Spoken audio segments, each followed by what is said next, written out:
pasang yang di sini peran betul begitu krusial, tidak hanya menjaga keseimbangan, dia ditugaskan untuk menentukan Suara lebih keras,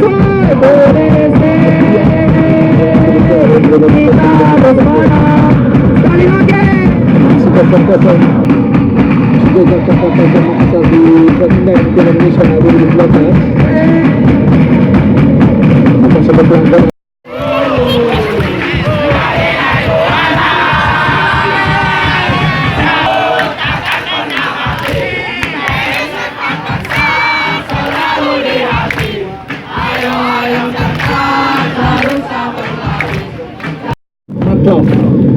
Aaron Evans langsung ke depan, Benny Wahyudi hampir kena Riko Simanjunta, M. Rahmat, masih M. Rahmat, Bruno Matos kembali berdua dengan Marco,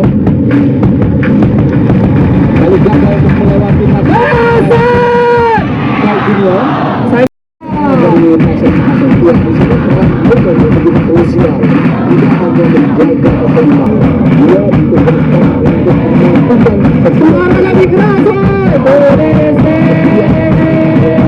Indonesia. Kita bersama sekali lagi. masih kosong-kosong juga kata-kata Makassar di pertandingan Piala Indonesia 2012 maka sebab pelanggaran